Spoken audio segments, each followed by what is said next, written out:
All right, so let's start. So today we are going to learn about Coulomb's law. Okay, so what is Coulomb's law? Coulomb's law is very similar to what you learn in physics 1 about Newton's laws of gravitation. Okay, so in there you learn about the Newton's law of gravitation, and it was something like this. Right, you see this. So when we have two objects of mass m1 and m2, and if they are separated by a distance r, then the force between these two objects is this. The gravitational force between these two objects is this one, right?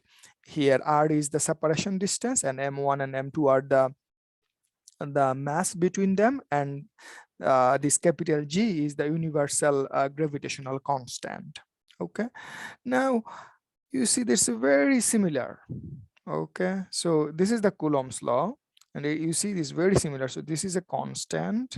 Okay, and you see that instead of m1 and m2, now we have q1 and q2, and q1 and q2 represent the charges of two objects, and r is the separation between two charge. Okay, all right. Now let's try to understand here. So let's say we have two objects whose charges are q1 and q2. Okay, and they're separated by a distance r. Okay, so similar to the Newton's law of gravitation, you see the force between these two charges is this. Okay, so this force is proportional to q1 and the product q1 q2, and it is inversely proportional to the square of the separation distance. Okay, and similar to the Newton's law of gravitation, it is also called the inverse square law because of the second line. Okay, because this force is also proportional to inversely proportional to r square. Okay, now when you combine these two equations, f is proportional to q1 and q2, and f is proportional to 1 over r square, you get these. Okay, and this is a proportionality constant. Okay, so this k is called the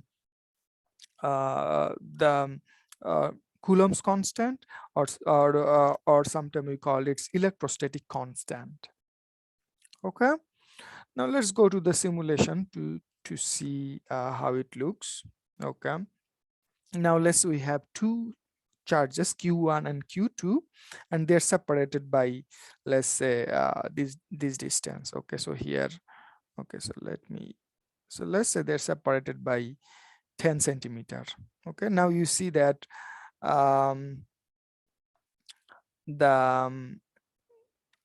the force on q1 is 28.76 Newton, and the force on q2 by q1 is also 28.760 Newton. Okay, it's very similar to the gravity. Okay, now here q1 is negative charge and q2 is positive charge. Okay, so here you see at the bottom, you see that charge 1 is -4 something. I'm going to talk about that unit later. Okay, and charge 2 is 8 something. Okay, so one is -4 unit and one is positive 8 unit. Okay, so as you remember from the last lecture, that opposite charges attract each other, so q1 q2 should be attracting each other. Okay, and that's why you see the direction.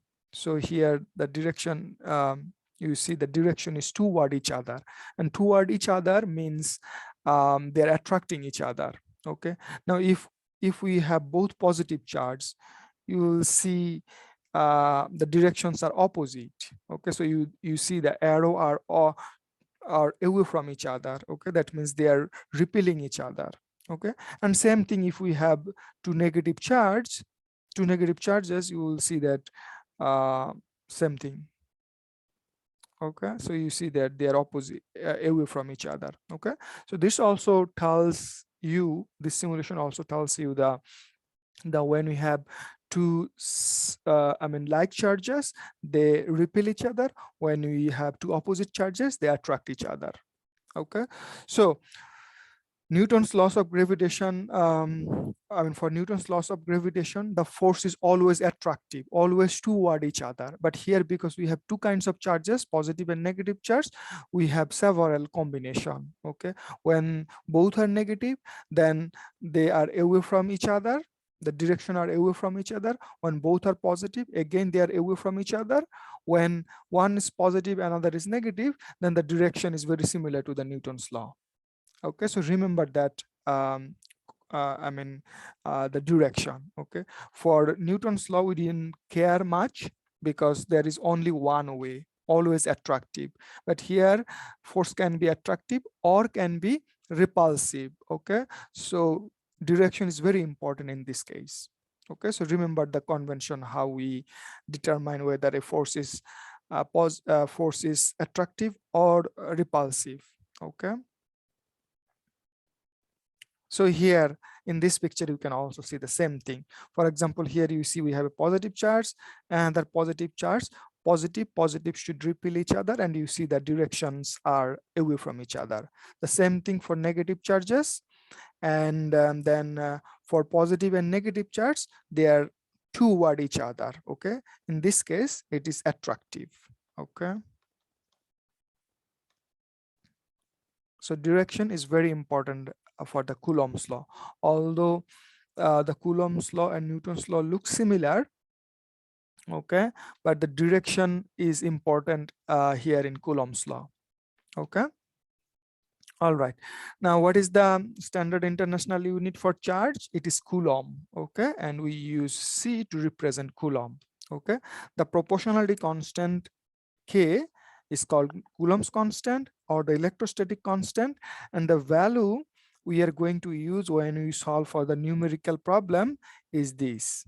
Okay, although the exact value is this one, for simplicity we just use 9 times 10 to the power 9 Newton meter square per Coulomb square. Okay, all right. Now, in numerical problem, you often see this kind of symbol. Okay, so first one is micro. Okay, mu means micro. Okay, and micro means 10 to the power minus 6. So in any numerical problem, if you see 1 mu c, that means this is equivalent to 10 to the power minus 6 Coulomb. Okay, nc means nano Coulomb, and nano means 10 to the power minus 9. Okay, p means picocoulomb, pc means picocoulomb. Okay, and it is equivalent to 10 to the power minus 12 Coulomb. Okay, so if you see this, okay, you have to remember that numerically these are equivalent to this and this and this. Okay. All right, so earlier you learned that the electron charge or the proton charge is the elementary charge, and the value of elementary charge is equal to this. Okay, for simplicity, when you do the numerical problem, we basically use 1.60 times 10 to the power minus 19 Coulomb for electron charge instead of 1.6022 times 10 to the power minus 19. Okay, all right. Now, in some textbook, you see that the Coulomb's law is something like this. Okay, instead of what I show you, Q1, Q2 R square, you may see something like this. So here you see that this constant is different than this. Okay, but it's the same thing. Okay, to simplify, not to write all those terms 4 pi epsilon 0, we basically combine all those terms in one constant, and we call it Coulomb's constant K. Okay, but if you use another textbook, you may see something like this, and if you see something like this, don't be surprised. Okay, K is basically equal to 1 over 4 pi epsilon 0, and this epsilon 0 is called the permittivity of free space. Okay, and the value of permittivity of free space is this. Okay, but don't worry about these. Okay, the value will be given in the list of equation. Okay, but remember that the Coulomb's law could be this one or this one. Okay, and the value of k and value of 1 over 4 pi epsilon 0 is the same. Okay, all right. So Coulomb's law describes the force between two charges when they are at rest. Okay, so that's why we call it electrostatic. That's why sometimes the force, the Coulomb law describe, we call the electrostatic force or just the Coulomb force. Okay. All right, so force is a vector quantity, right? You already know that from chapter 4. Okay, now there may be two force act, two or more force may act at the same time. Okay, so when two or more forces act at the same time, then we have to we have to add those forces by using vector rules. Okay, and you already know how to add vectors, right? So if you forget, please go back to chapter 3 and watch that lecture.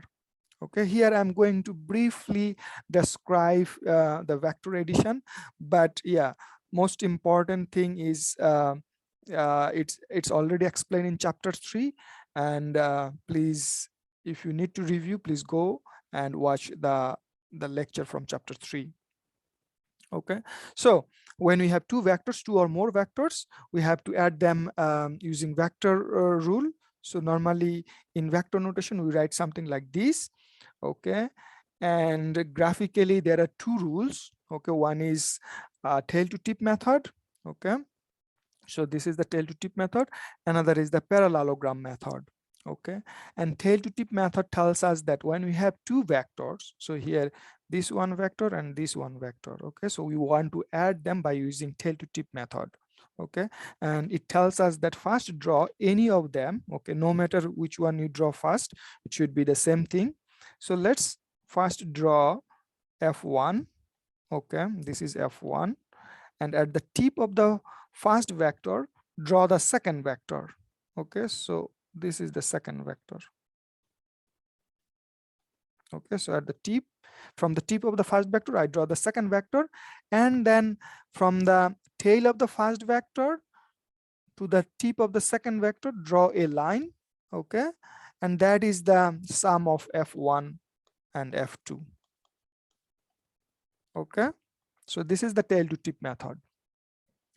And parallelogram method tells us that draw both vectors from the same origin. So this is f1 and this is f2. So we draw both vectors from the same origin and then draw a parallelogram or a rectangle. Okay, so we draw a rectangle and then draw the diagonal that starts from the same origin again. So we draw this diagonal. Okay, and from the same origin, not this one. Okay, so don't do this one. So this origin, this diagonal from the same origin, and this is the sum of f1 and f2. Okay, all right, so these are about graphical method, and analytical method is using the trigonometry. Okay, so let's say we have f1 here and f2 here, and f1 makes an angle theta 1 with the positive x-axis, and f2 makes an angle theta 2 with the positive x-axis. Okay, then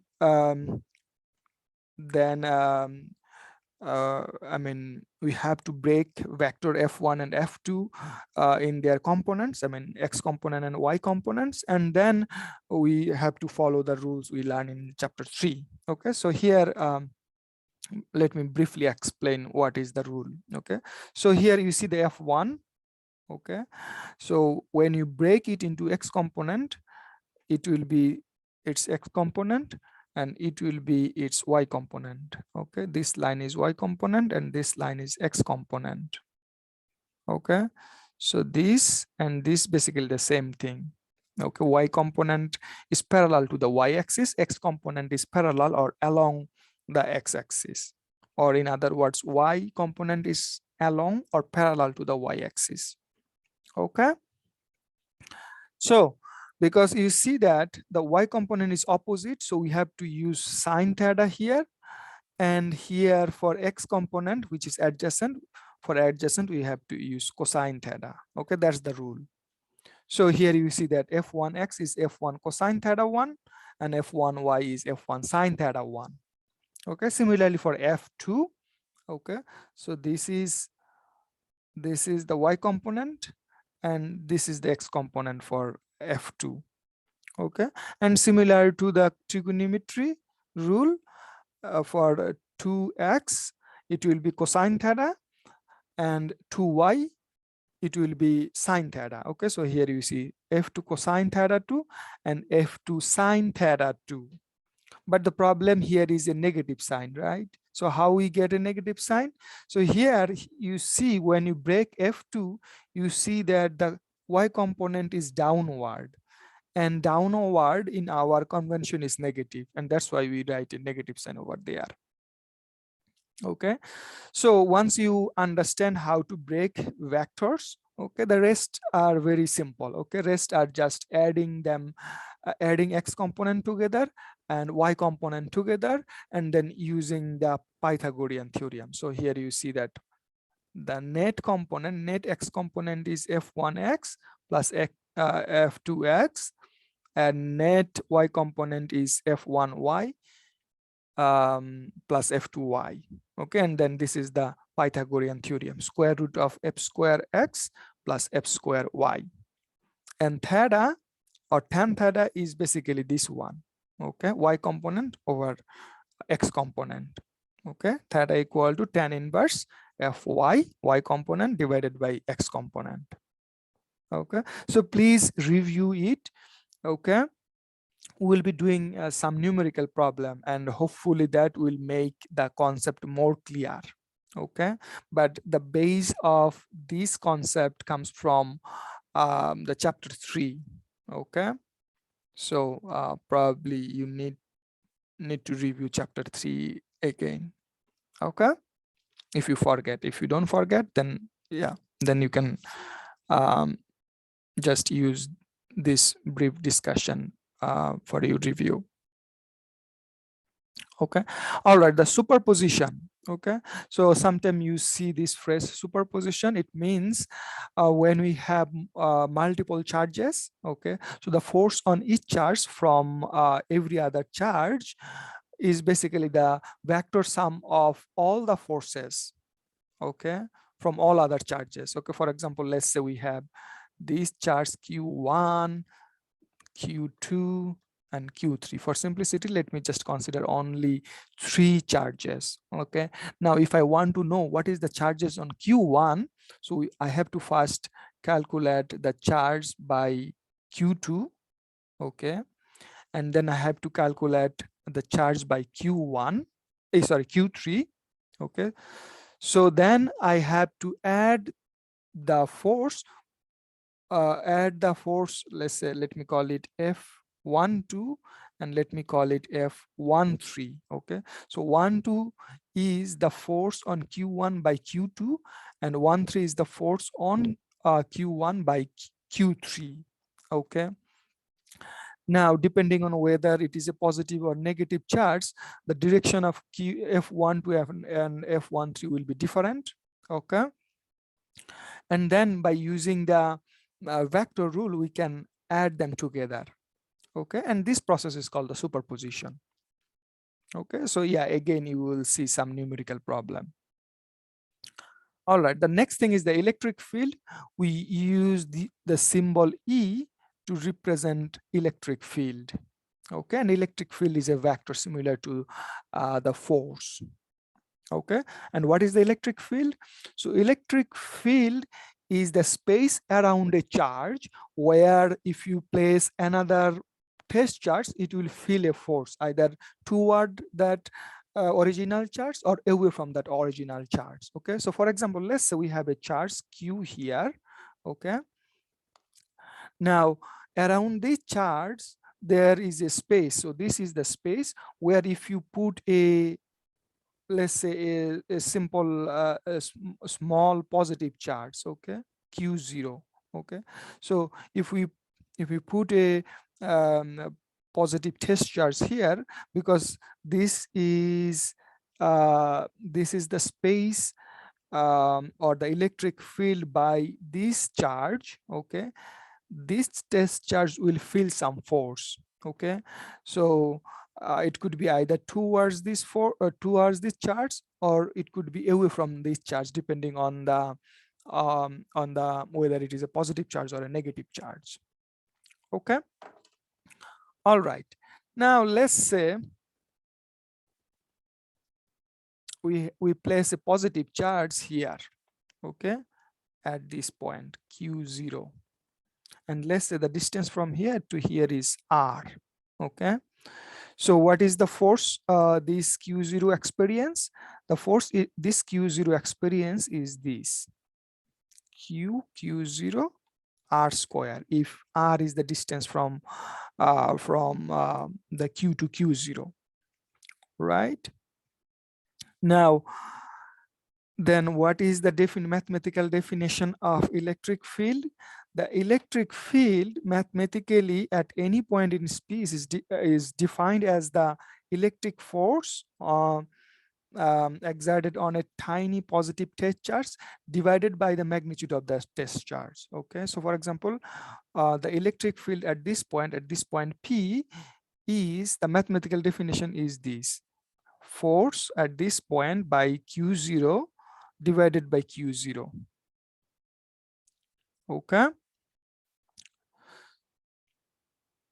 So now if I plug the value of q0, sorry, flag the value of f here in this equation, you see that the definition of E becomes just this, okay, k q over r square, and q0 on the numerator and denominator cancel out, okay. So this is the electric field, okay. So at any point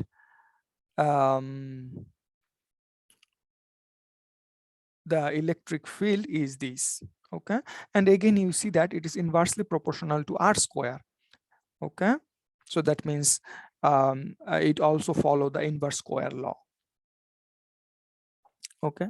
The direction of the electric field and the direction of the electric force are the same, so you can see that from this equation, okay. So the electric field is equal to electric force divided by some magnitude, okay. And because of this, electric fields the direction of the electric force and the direction of the electric field is the same, okay. The standard international unit is Newton per Coulomb, and that is again because of this equation. So in this equation you see that the numerator is force, so its unit is Newton, and denominator is q0, that means the charge, so it is Coulomb. So that's why the electric field's unit is Newton per Coulomb, okay. Say same superposition also you can use when there are more than one electric field, okay. So because electric field is a vector, you will see in some numerical problem how to add two or more electric fields together, okay. And yes, again you have to use vector rule, okay. All right, now the next thing I'm going to talk is the electric field lines, okay. So the electric field are basically represented by using some lines, we call them electric field lines, okay. So for example, here in this picture you see that the electric field lines and the direction, okay. And the rule is, for a positive charge it will be outward, it will be going away from the positive charge, okay. And for the negative charge they should go toward it, okay. So you see that from positive charge they are going outward, for the negative charge they are going inward, okay. So this is the rule basically, okay. All right, so here in this simulation you can also see that. Okay, so if we have positive charge, you see that the electric field lines, the little arrows are basically showing the electric field lines, and from positive charge they're going away from it. Okay, and then um,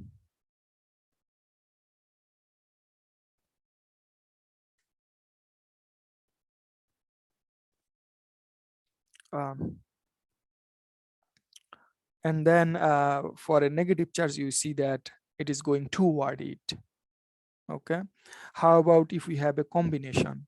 Okay, so if we have a combination, you see that it is little bit complicated. So let's say if you have a positive charge and a negative charge, you see that electric field lines started from the positive charge and ending at negative charge. Okay, how about if we have both positive charge? Okay, so let me trash it.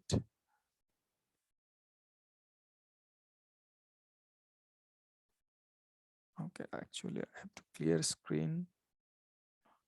So let's say we have two positive charges. Okay, so you see that they basically repel each other. I think it's not too clear here. Okay, so here, so you see that for both positive charges, they are away from it. They are away from the charge. Okay, so in the study guide, we have some more information.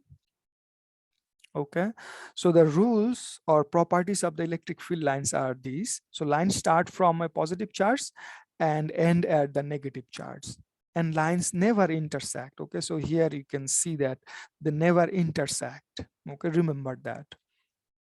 Okay, and the tangent to a line at any point gives the direction of the electric field at that point. So here, for a simple for a single positive or negative charge, the electric field lines basically shows the electric field direction.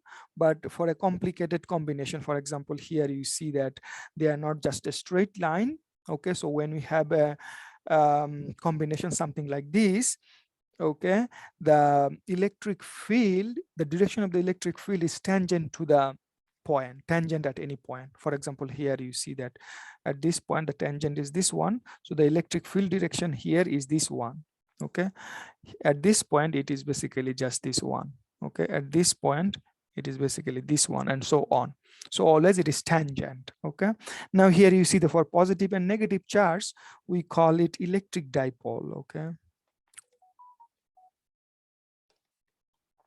so for electric dipole, you see that how the electric field lines are arranged. Okay, so electric dipole means we have a positive charge and a negative charge of same magnitude separated by some distance. So here you see we have a positive charge and a negative charge, they're separated by a small distance. Okay, so this is electric dipole, and you see how the electric field lines are arranged in an electric dipole. Okay, so here we have a both positive charge. Okay, and you see how they are arranged. Okay, and here we have one positive charge and two negative charge. And interesting thing is here you see that for a negative, for this negative charge we have 6 lines. Okay, 6 line entering to this negative charge, and here we have two positive charges. Okay, so because we have two positive charges and 2 is higher than 1, we should have 12 lines. So you see that 12 lines are leaving uh, leaving these two charges. Okay, so you see how so if there are if for one charge if there are 6 lines, for two charges there will be 12 lines. Okay, that's the rule. Okay, all right, so here something more is where the electric field lines are closely spaced. Closely spaced line means the strong electric field, and when they are far away, for example here, okay, the electric field is weak. Okay, so here because they are closely spaced, the field is strong. Here because they are not so closely spaced, so the electric field is weak. Okay, and so on. Yeah, and the number of starting and ending is proportional to the magnitude of the charges. Okay, so that's why here in the number C, we have 6 lines for negative charge, 1 negative charge, and 12 lines for 2 positive charges. Okay, all right. Now, sometime we are interested on the uniform electric field. So for uniform electric field, we need 2 parallel plates charged with opposite charge. For example, here you see a parallel plate conductor charged with positive charge, and the bottom is charged with negative charge. And inside these 2 plate, you see the electric field lines are parallel. Okay, so you see they are parallel. So when the electric field lines are parallel, it means the electric field is uniform. So when we need an uniform electric field, we basically use these arrangements: 2 parallel plate charged with opposite charges. Okay, and inside these two plates, we can have a uniform electric field. Okay, all right. Now the electric field and conductors. Okay, the static electric field inside a conductor is 0. Okay, so how to understand this? Let's consider this first picture. Okay, you can equally consider the second picture, but first picture is easy to understand. Now let's say we have a positive charge, okay, and this conductor. Okay, so this is the conductor, ring shaped conductor. Okay, now because of this charge, okay, this positive charge will induce negative charge, right? So the negative charge will be close to the positive charge, and this positive charge will push the positive charges on the conductor on the other side. So positive charge will be here on the other side, right? Negative charges will be close to the positive charge, and positive charge will be away from it. So negative charges will be inner side, positive charge will be outer side. Okay, now here you see we have a positive and negative, and because of this positive negative, we'll have an electric field. The direction of this electric field will be from positive to negative, right? So these, okay, and these this positive, because of this charge, will have electric field something like this, right? So you see at this point, at this point, at this point, at this point, and at this point, you see that the direction of the electric field lines are opposite. Okay, so that means they cancel each other. Okay, so because they cancel each other, there is no electric field inside the conductor, and that's why here you see that um, uh, yeah, there is a gap here. Okay, so when we have conductor, there is no electric field inside the conductor. Okay, and equally you can use this example. Okay, all right, the last thing I'm going to talk is the Gauss's law. Okay, Gauss's law sometime useful to to measure or to calculate the electric field. Okay, so we can use these to determine the electric field for a point charge, but sometime using these for some combination of charges is difficult, or it takes a lot of time to do some math, complicated vector math. Okay, so for that reason, sometimes Gauss's law is very useful to calculate the electric field. Okay, so let me talk a little bit about the Gauss's law. So what is the Gauss's law? Okay, so to understand the Gauss's law, we need to understand something called electric flux. Okay, and electric flux is so electric flux is the electric field passing through a given area. Okay, so let's say we have an uniform electric field that passes through area A, then the electric flux is this. So electric flux is represented by using this symbol, and this symbol is a Greek symbol, we call it phi.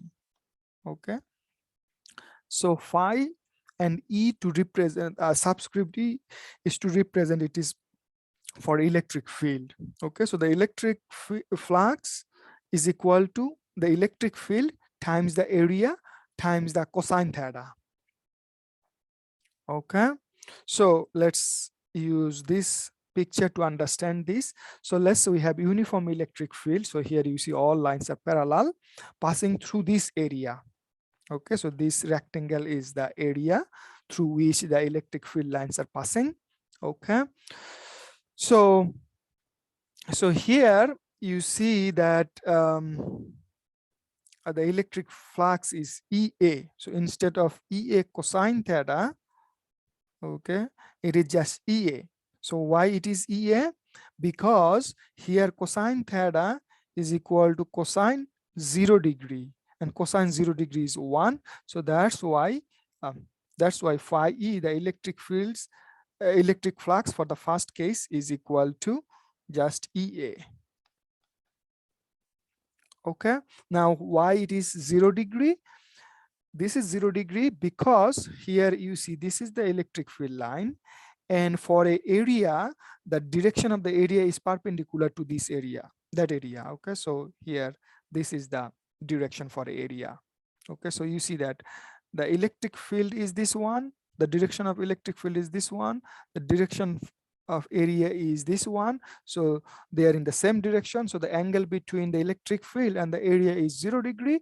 So that's why cosine theta is equal to 1, and hence the electric flux is equal to EA. Okay, and here you see that no electric field is passing through this area, that's why it is 0. Okay, and mathematically you can also show that the direction E and A is 90 degree, and cosine 90 degrees is equal to 0. So that's why electric flux is equal to 0. Okay, and in general it is this one. Okay, so where theta is the angle between the area and the electric field. Okay, now when we learn about the properties of the electric field lines, there you see that the number of the field lines through the number of the electric field lines through a unit area is perpendicular to the field.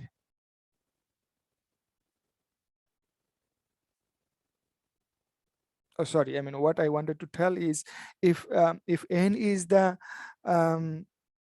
number of field lines through a unit area perpendicular to the field, then the electric field is proportional to the number per unit area.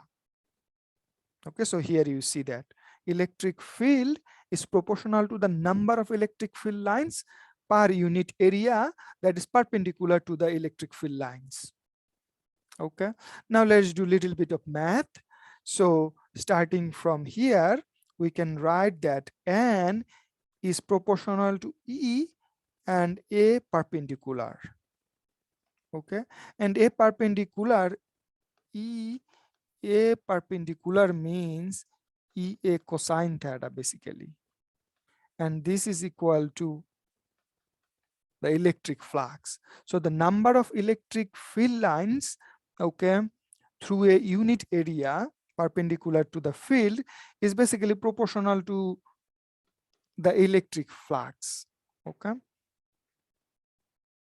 so what you have to remember is the number is proportional to the electric flux. If you don't want to remember the intermediate steps, that's okay.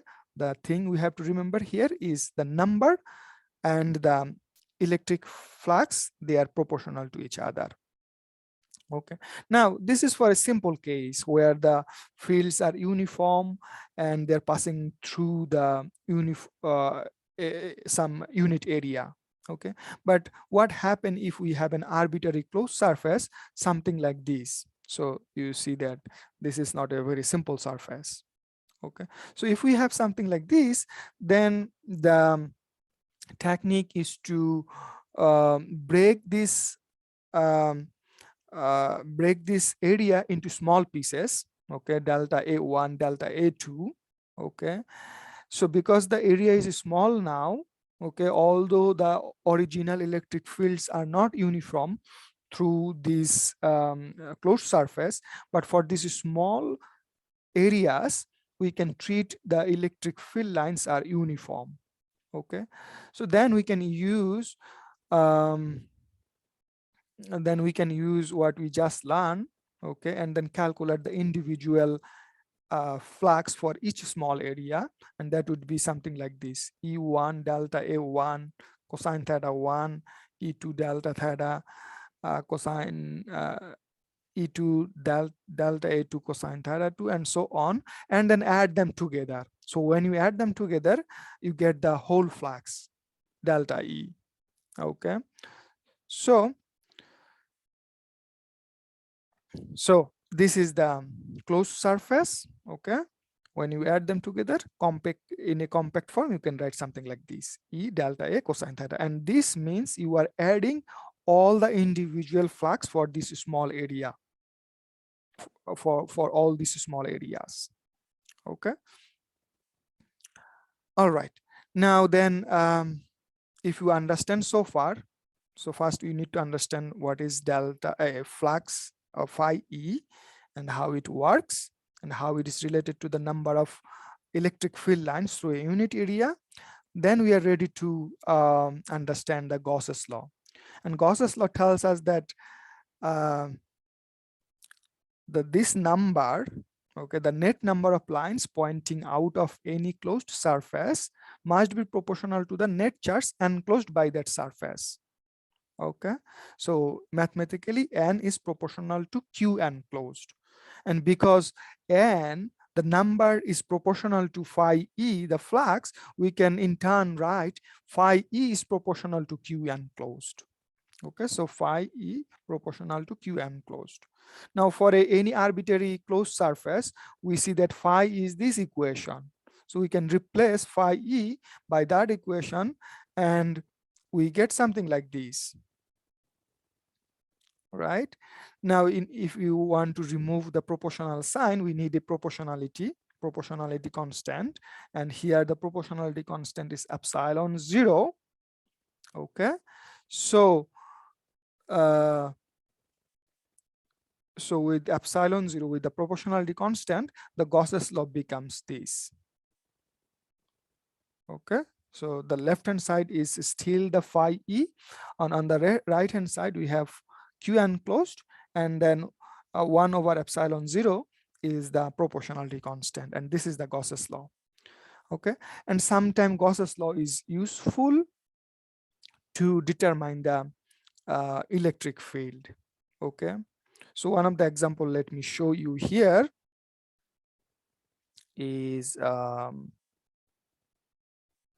this one. So let's say we have a spherical shell. Okay, it's not a sphere, it's a spherical shell. Okay, inside is empty. So this is a spherical shell. Okay, and let's say the charge of this spherical shell is q. Okay, and the radius of this spherical shell is r. Okay, and I want to know what is the electric field inside and outside. Okay, so let's say I want to know what is the electric field here. Okay, which is, let's say, r1 from the center, and also I want to know what is the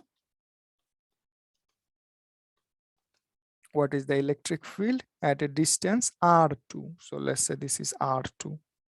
Okay, now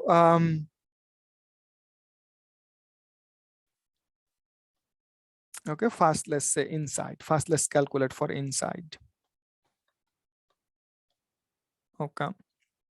Now, to calculate the electric field inside, it's very difficult to use this equation, E equal to K Q over R square. Okay, because we don't know what is the charge. Okay, here. But we can use the Gauss's law easily. So Gauss's law tells us that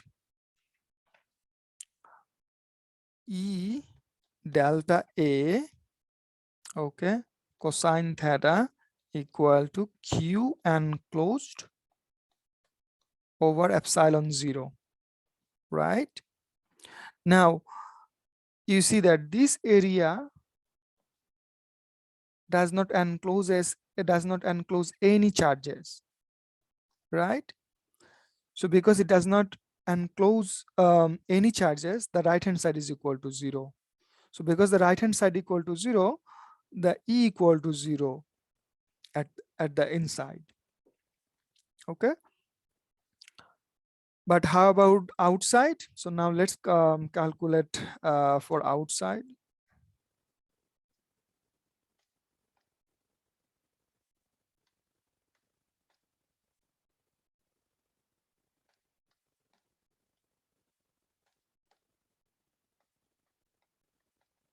Okay. So outside means we want here at this level. Okay. And you see that this area, okay, encloses this spherical shell whose charge is Q. So that means it encloses some charge. So this is not true for the outside. Okay. So we already know that right hand side is Q over epsilon 0. Q enclosed is Q. Okay. Now E delta A. Okay. So the direction, so let's say this is a positive charge. Okay. Let's say it's positive Q. Okay. So if it is a positive charge, the direction will be outward, right? Away from the positive charge. Okay. Away from this spherical shell. And delta A is basically same as the radius. Okay, the direction of delta A should be same as the radius. So the direction for delta A will be something like this. Okay, so mathematically this is the direction for delta A. So that means both E and delta A are in the same direction. So cosine theta is cosine 0 degree. That means it is 1. Okay. Now E is constant. Here we can take it out, and then we basically need to know what is the surface area of this sphere.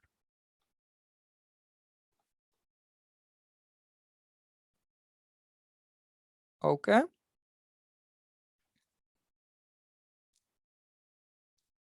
The surface area of a sphere is basically 4 pi r square,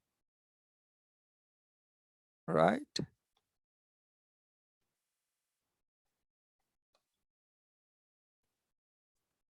So here it will be r2. Okay. So then E will be 1 over 4 pi r2 square Q over epsilon 0, right? Or if you simplify a little bit, it will be 4 pi epsilon 0 Q over r2 square, right? So you see that this way you can calculate the electric field at a distance, at some distance from a spherical shell. Okay. All right, so I'm going to stop here. In next lecture, I'm going to talk. I'm going to solve some classwork problem. Okay. All right.